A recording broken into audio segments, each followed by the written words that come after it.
programa Constru Business. Constru Business. Oferecimento Engie Plus Construtora e Incorporadora.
Olá, estamos começando mais um programa Constru Business. Muito obrigado pela sua audiência. Hoje vamos falar sobre a conjuntura social, econômica e política da Baixada Santista. Nossa convidada, Rosana Vale, deputada federal. Rosana, muito obrigado pela sua presença.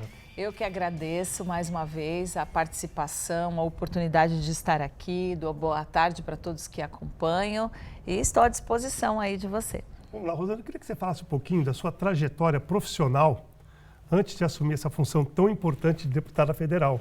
Então, eu cumpri 25 anos de uma carreira como jornalista na TV Tribuna, viajei aí para mais de 30 países, cobri as histórias todas da região, boas e ruins, né? Greves, acidentes, problemas no porto e também as partes boas através do Rota do Sol, os lugares históricos, turísticos. E aí resolvi em 2018 virar a chave, dar uma guinada na minha carreira e concorrer a deputada federal. Foi o primeiro cargo eletivo que eu concorri e ganhei a eleição com 106.100 votos. Muito bom, e está trabalhando bastante pela nossa cidade, né?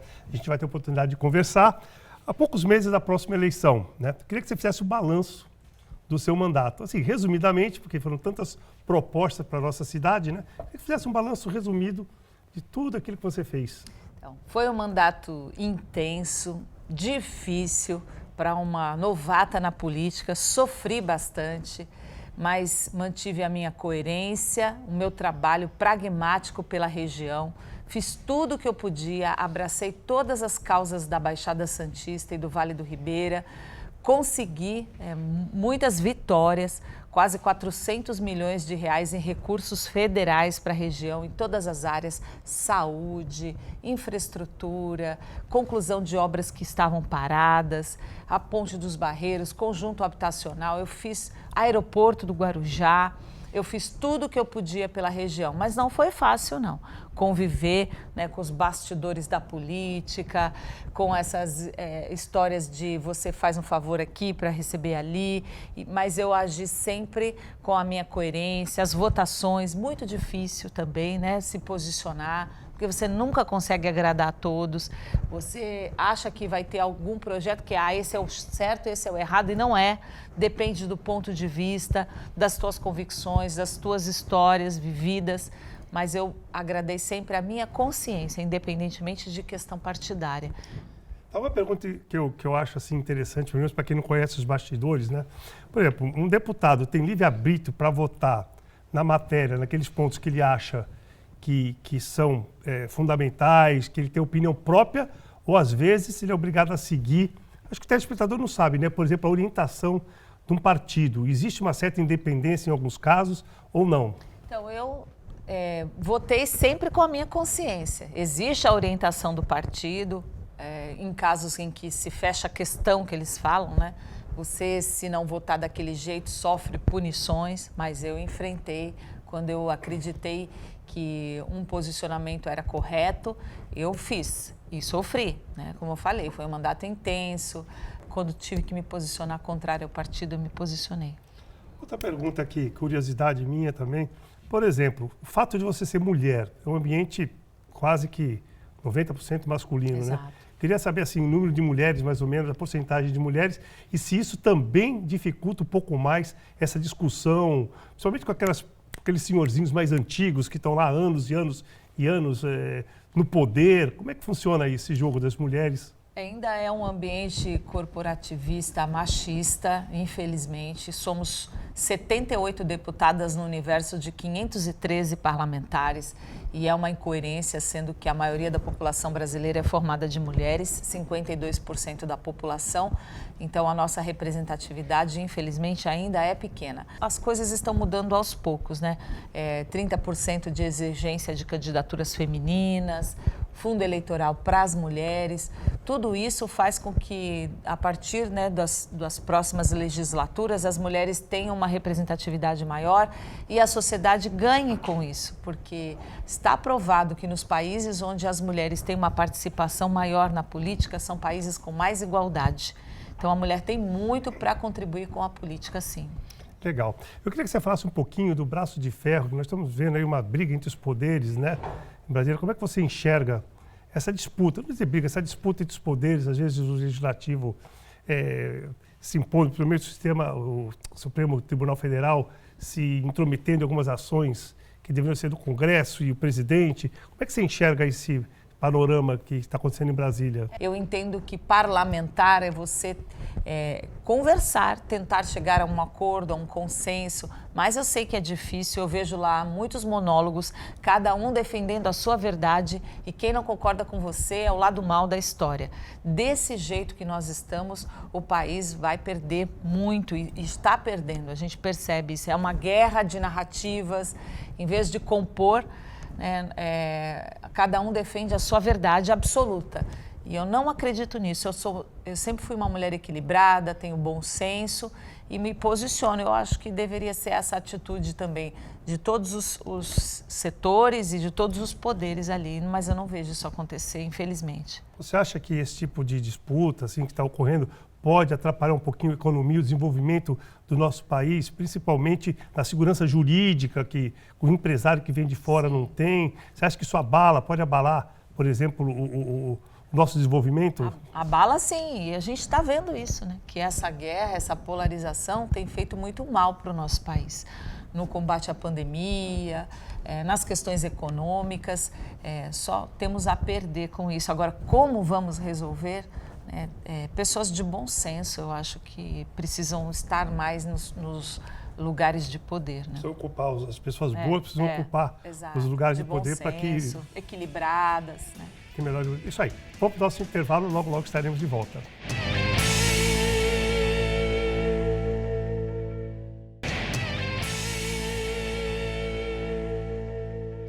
Estamos de volta para o segundo bloco do programa Constru Business. Hoje estamos falando da conjuntura social, econômica e política da Baixada Santista. Nossa convidada, deputada federal Rosana Vale. Rosana, tratando de assuntos aqui da região, vamos falar sobre mobilidade. Você é a favor do túnel? Eu sei que você está envolvida no túnel. Aí tem uma disputa entre túnel e ponte. Eu sei que os dois são benéficos para a nossa região. Queria que você explicasse um pouquinho como está essa tratativa, não sei se chega ao governo federal, ou fica mais no estadual, do túnel, da ponte. Você acha que o túnel seria importante para a nossa região toda? Eu fui pesquisar muito sobre esse assunto, participei de fóruns, fiz audiências públicas em Brasília. É uma área federal e o Porto de Santos tem um consenso entre os segmentos portuários, as autoridades, os empresários, de que o túnel é a melhor solução, porque ele não impede a expansão do nosso porto. Então, eu não cheguei a essa conclusão de apoiar o túnel por mim mesma, né? Eu não sou engenheira portuária, não sou especialista, mas eu fui pesquisar, fiz audiências públicas e cheguei a essa conclusão. E a ponte, ela atrapalha no lugar onde ela foi projetada, né? No projeto que existe hoje. Então, eu passei a defender, contar para as pessoas e pleitear junto ao governo federal o recurso, né, que é 3,4 bilhões, 4 bilhões para a construção desse túnel, que vai integrar as duas cidades, tanto no transporte de cargas como VLT, ciclovia, pedestres, então eu estou lutando por isso. Aí perguntam para mim, mas vai sair, deputada, vai sair? Eu não tenho a chave do cofre, eu não tenho poder. Se eu pudesse, eu assinava lá. Onde que assina aí para começar a obra? Eu assinaria. Mas o meu papel como deputada é ficar acompanhando, marcando em cima mesmo para que esse projeto saia. O que eu posso dizer é que nunca chegamos tão perto da realização. O governo federal, através do ministro da Infraestrutura, se comprometeu que nesse processo de desestatização do Porto de Santos, que vai ser entregue à administração para a iniciativa privada, e a gente está discutindo isso, os prós e os contras, né, também, nesse processo já está previsto o valor para a construção do túnel. E a antiga Codesp, hoje SPA, ela começa a dar lucro, já tem acho que 1,3 bi em caixa. Então eu tenho, no último encontro que eu estive com o ministro, eu falei, olha, vamos já empenhar esse valor, né? Nunca, em décadas, é a primeira vez que está dando lucro, vamos empenhar esse valor já nessa primeira fase, aí vamos dar o start da construção do túnel, porque eu sei que a população está muito desacreditada e com razão, né? Já há 100 anos se fala que vai ter túnel, né? Já inauguramos maquete de ponte, já há 100 anos se fala dessa ligação seca. Então é difícil, mas eu tenho que persistir, né? Não posso desanimar e nem desistir.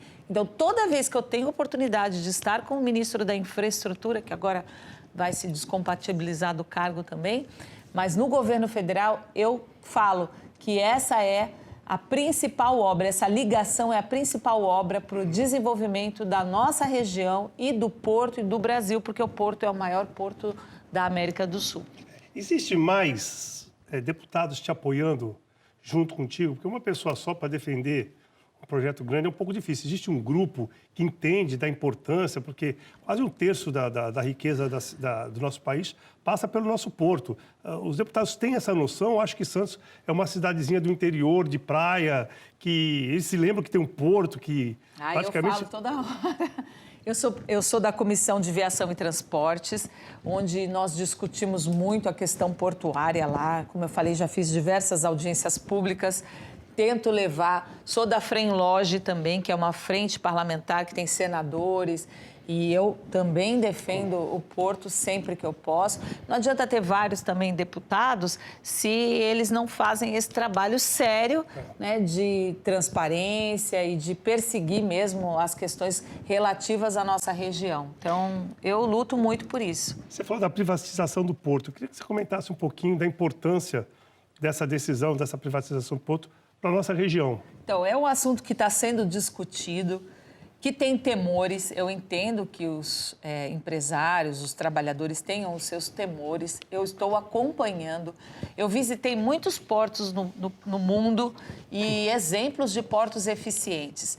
E não faz parte, assim, não é comum que a administração do porto seja entregue a um ente privado. Normalmente, o modelo que funciona nos portos da Europa, por exemplo, é uma administração ou do município ou do estado, mas as áreas privatizadas, que é o que tem já no nosso porto. Então, essa é a grande discussão. O nosso porto está privatizado. A gente já leiloou os terminais, já arrendou. Vai ter leilão agora, mais um leilão, vai no ter terminal. Mais um leilão agora. Então, praticamente todas as áreas estão privatizadas. O que está se discutindo agora é a privatização da gestão do porto, da administração do porto. O que é temerário, né? Quem vai assumir? Qual o interesse dessa empresa, desse grupo que vai assumir? Vai haver imparcialidade nas decisões, por exemplo, regulação de tarifas. A ANTAC está cuidando disso, mas vai ser amarrado de tal forma que não prejudique ou que não sirva a algum interesse. Isso eu estou acompanhando. É difícil a gente falar de privatização da administração do porto. O que nós queremos e sempre pleiteamos foi a descentralização das decisões. Lá em Brasília, o caminho é longo, né, é burocrático. Então, o que os empresários sempre defenderam é essa descentralização. Agilidade na tomada de decisões, para que o porto tenha mais autonomia. Agora, nós estamos falando de privatizar a administração, né? Como vai ser? A população precisa acompanhar, estão sendo feitas audiências públicas, agora tem um período até para darem sugestões, né? Como vai ficar também a infraestrutura, a guarda portuária, que é centenária e que tem um papel fundamental no porto, os serviços da Polícia Federal, Receita Federal, Anvisa. Tem estrutura para isso? Como vai ser? Tudo precisa ser respondido para que a gente tome uma posição segura e não se arrependa mais tarde. Eu, por exemplo, não tenho opinião formada ainda sobre esse assunto. Preciso estudar, porque agora você alertou. É importante a gente parar para pensar realmente que é só a parte administrativa, não os terminais, que já estão quase todos arrendados, né? Exatamente. Isso mesmo. Vamos para o nosso intervalo, logo estaremos de volta.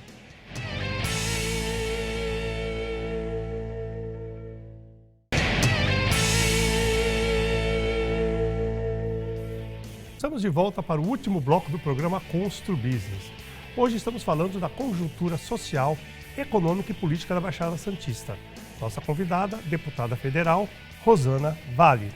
Rosana, a construção do túnel entre a parte da Zona Noroeste, né, a parte central da Zona Noroeste, a reforma da Ponte dos Barreiros, eu queria que você falasse um pouquinho da importância aí desses projetos que você está apoiando também, né? Então, são projetos importantes para a nossa região, de mobilidade. O túnel da Zona Noroeste está dentro desse pacote aí de obras com a privatização do porto, que eu estou acompanhando. E a Ponte dos Barreiros eu também estou acompanhando a reforma. Lá atrás nós conseguimos o recurso com o governo federal, com o presidente Bolsonaro. O governo do estado não quis se responsabilizar pelo custo, a cidade não tinha esse recurso e a população estava passando a pé, né? Um sofrimento que se arrastou e eu fiquei agoniada. Eu ia para Brasília, me lembro, e voltava, eu falava... Para que eu sirvo como deputada federal se eu não consigo resolver esse problema da população? Fiz muitos discursos, procurei ministros, fiz discursos no plenário, chamei senadores para participar da minha luta. Um dia, num discurso mais inflamado, eu falei, eu não tenho a chave do cofre, quem que pode resolver isso? É o presidente do Brasil, porque nós estamos vendo uma população de 150 mil pessoas sofrerem. Essas pessoas sofrem todos os dias para atravessar ali. Impressionante, a quantidade de pessoas que utilizam Nossa, a Ponte dos Barreiros. Lamentável ver aquelas pessoas naquelas carrosselas, com chuva, cadeirante. Foi horrível, mas a gente conseguiu, né? Aí, depois de conseguir os recursos com o governo federal, ainda demorou um tempo, porque aí o documento não está certo, a empresa questiona e tal, enfim. Agora a gente está vendo a obra... na fase aí, acho que já tem mais da metade pronta, estou acompanhando. Rosana, é possível articular uma ação coordenada entre os prefeitos, toda a Baixada, os deputados da região, para a busca da solução de problemas que são comuns às cidades? Que a gente sempre prega isso, mas tem até um grupo dos prefeitos da cidade, que eu esqueci o nome. Condesb. Mas eles conseguem se acertar? Você acha que tem como fazer uma ação coordenada para o bem da nossa região? Possível é.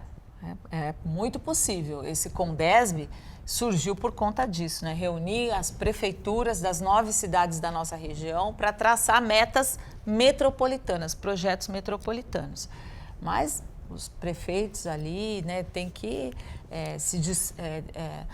não fazer uso de vaidades, nenhuma cidade pode ser melhor que a outra, para que os projetos efetivamente saiam do papel. Estou bem confiante agora com a prefeita Raquel Kine, que está à frente do Condesb, já trabalhou na AGEM, tem muita experiência, então eu confio. E eu tenho dificuldade em Brasília, já até falei sobre isso, porque eu sinto falta desses projetos metropolitanos. E o governo do estado, quando foi criado esse Condesb, havia o combinado, né, o acordo de que teria um fundo, né, para que bancasse esses projetos. Aí teve uma fase aí que o governo do estado não estava depositando a parte dele, nem a prefeitura, nem as prefeituras, talvez, eu fiz esses questionamentos, mas agora eu espero, né, tem muita coisa boa para se fazer no Condesb e eu tenho que admitir também, né, e reconhecer que no combate à pandemia a união dos prefeitos foi fundamental na tomada de decisões e isso tem que ser levado para outras áreas, na área da destinação do lixo, da mobilidade, saúde, né? Porque tem um hospital, Santa Casa, segurança. saúde, segurança, porque não tem muros separando as cidades. As regiões que conseguiram se desenvolver, até na parte turística também, né? A gente tem exemplo, Serra Gaúcha, a Rota da Amizade, em Santa Catarina. As regiões que conseguiram se desenvolver foram as regiões que as cidades foram parceiras e se uniram e colaboraram. E no turismo, por exemplo, as nossas cidades são concorrentes com a praia, mas elas podem ser parceiras em roteiros de aventura, de história, de ecoturismo, um site metropolitano, agendamento metropolitano. Só que é difícil, né? Agora tem um projeto do selo metropolitano que está se arrastando, agora parece que vai sair realmente do papel, onde o ônibus das agências locais possa circular entre as cidades sem pagar aquelas altas taxas de circulação. Porque hoje, por exemplo, se chega um ônibus, os turistas que chegam no navio, se quiserem passear pelas cidades, eles têm esse entrave, que não podem ir. É mais fácil ir para São Paulo do que circular entre as cidades. Ninguém pode falar, ela é deputada só de Santos, ela é deputada só de Guarujá, de São Vicente. Não, eu olho por todas as cidades. Muito bom. Rosana, a liberação do jogo, estava em votação, até com talvez aí o contra, né, da bancada evangélica. Eu não sei como é que está essa situação e se, caso o jogo seja aprovado, né, os jogos no Brasil inteiro, se isso seria benéfico para a nossa região, principalmente para o Guarujá, né? Uhum. Sim, eu votei a favor da liberação dos jogos. O projeto foi aprovado até de um deputado, Felipe Carreiras, de Pernambuco.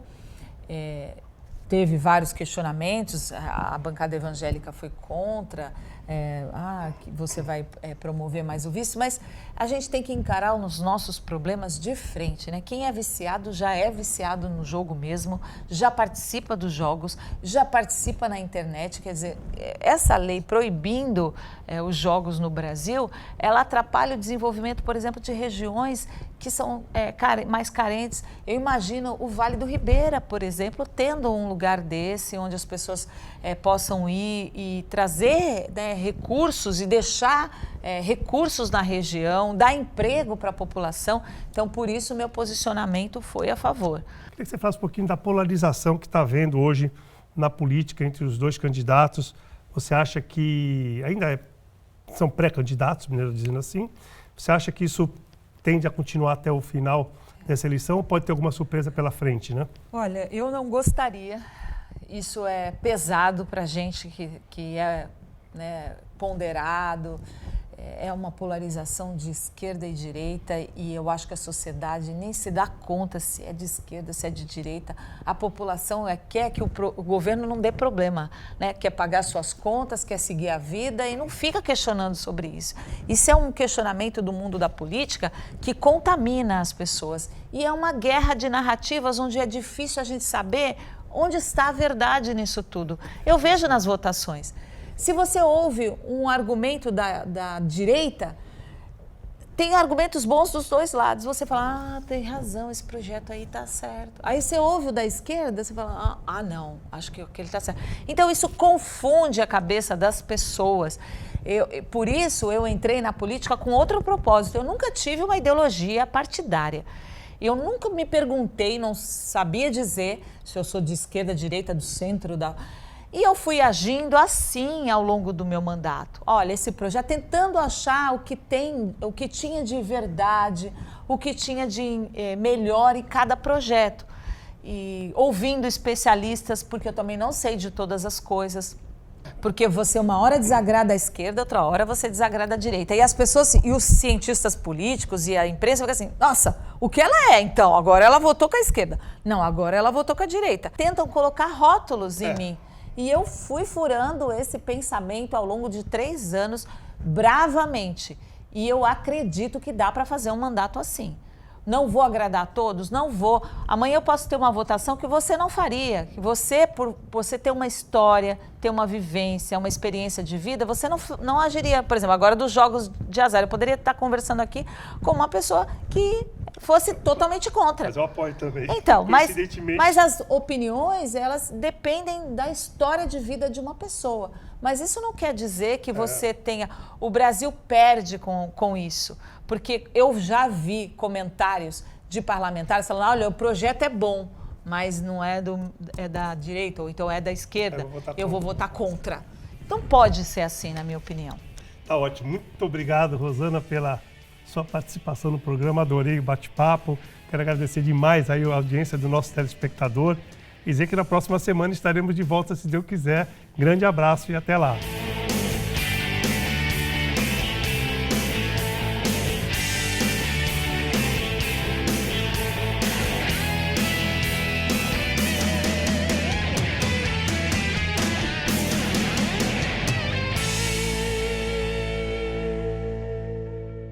Programa Constru Business. Constru Business. Oferecimento Ingeplus Construtora e Incorporadora.